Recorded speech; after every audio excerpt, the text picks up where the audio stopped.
It was Christmas Eve on the island of Sodor, and all the engines were at Titma's sheds getting ready for Santa Claus to come. I can't wait to see all the presents Santa will give us. Just then, Sir Topham had arrived. He had a special job for Thomas. Thomas, I have some jobs for you. There are 3 deliveries to make, and I need you to do the job right away. On my way, sir. Thomas wanted to be back in his shed with his friends. The engine stockings were going to be hung soon, and Thomas didn't want to miss that.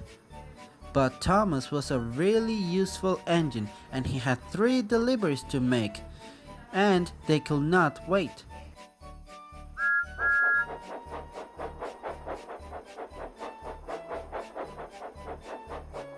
So Thomas hitched up to his cars and puffed away. First was a freight car full of food to deliver to the community hall. All of the island of Sodor had been invited to come for a celebration tomorrow, and there had to be enough food for everyone.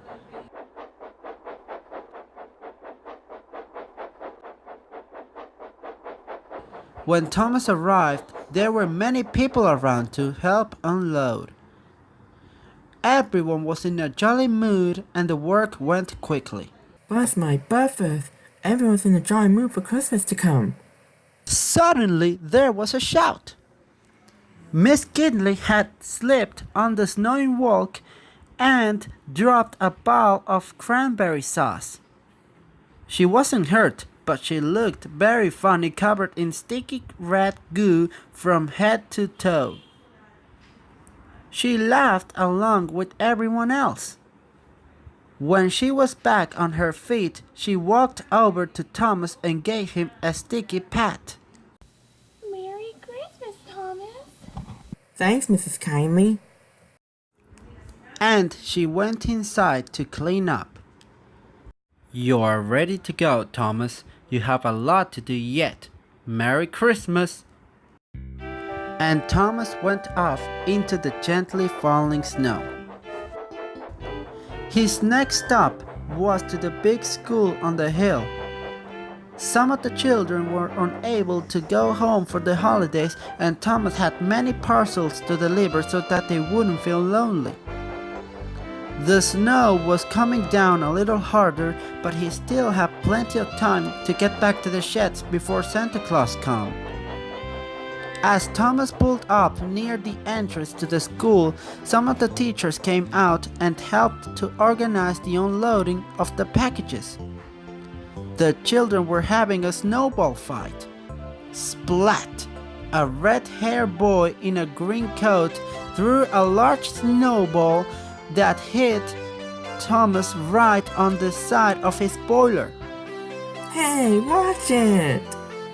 Everyone was helping to unload Thomas now, and he waited until the red-haired boy was standing right beside them. Thomas let out a blast of steam. The steam loosened the snow on Thomas's roof, which slid off and landed on the red-haired boy's head. You got me, Thomas. Soon Thomas set off again.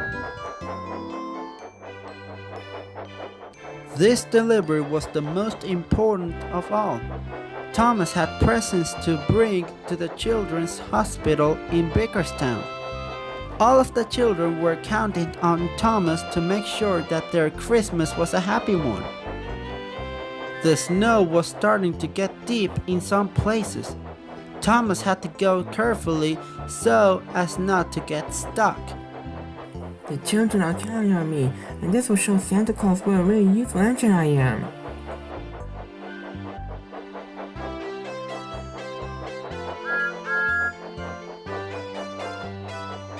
As Thomas pulled up, there were children at the windows cheering his arrival. While the doctors and nurses helped to unload all of the parcels, Sir Topham Hatt came out of the hospital and walked right up to Thomas. Thomas, I have a very important job for you. There is a little boy with a broken leg who lives in the last house before the tunnel to Bahalahu. It's snowing too hard for his mother to come and to get his toy train. I need you to take this up to his house. Of course I will, sir. I am a really useful engine. But, sir, my stocking wasn't hung before I left. Santa will forget me. Nonsense, Thomas. Santa Claus will be as proud as you as I am.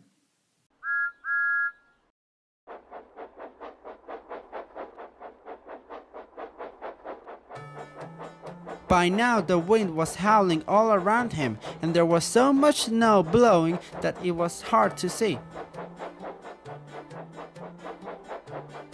Thomas, for once, wished he had his snow plowed as he moved slowly up the track. Suddenly, the wind dropped and there was no more snow.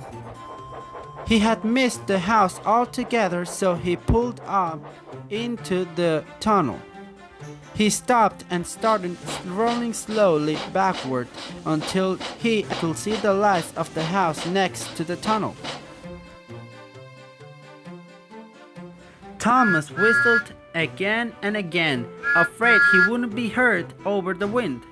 At last the boy's mother came hurrying from the house, tightly wrapped in a long scarf. Thomas could see the boy in a doorway waving and shouting, "Thank you, Thomas. You're my favorite engine." Then the boy and his mother went back inside and closed the doors against the storm. Slowly, Thomas made his way home. He was worried that Santa Claus might not be able to find the engine shed in the storm.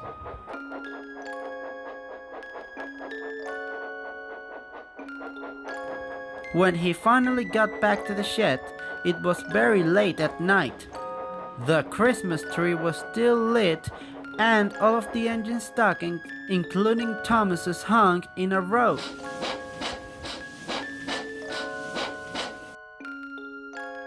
Thomas was so tired that he fell asleep at once. He dreamed that he had some presents in his stocking when the morning came. "Good morning, Thomas. Merry Christmas!" Thomas woke up with a start. He looked down. There was his stocking, and there was a note sticking out of it. It said, "Dear Thomas, thank you for being so kind and helpful. You're a really useful engine." The note wasn't signed, but Thomas thought he knew who was it from. Then he looked in his stocking. It was full of the top of the very thing he wanted most: coal!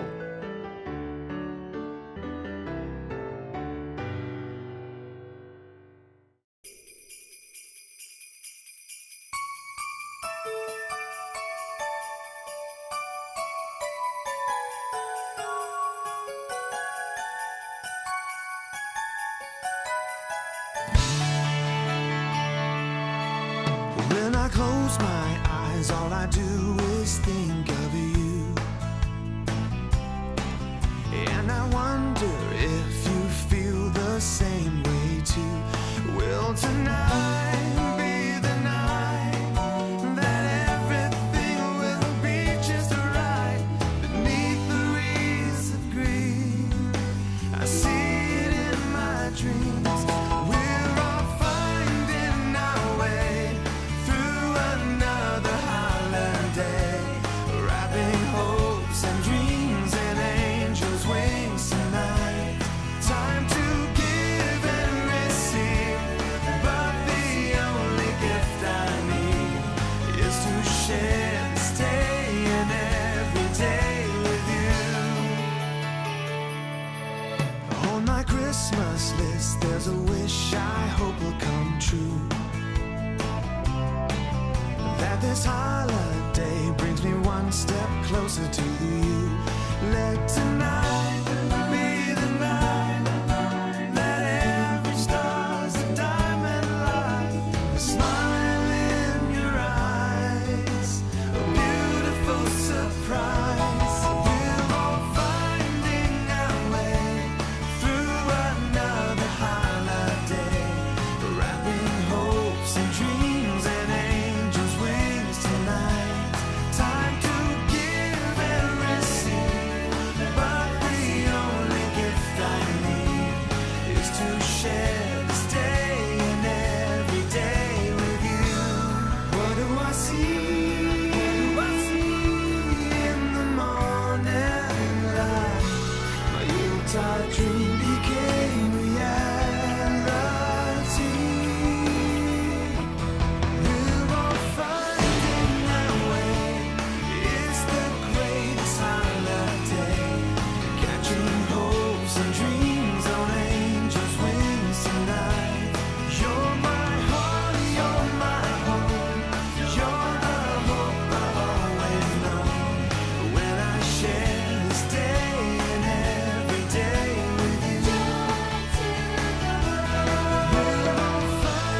share this day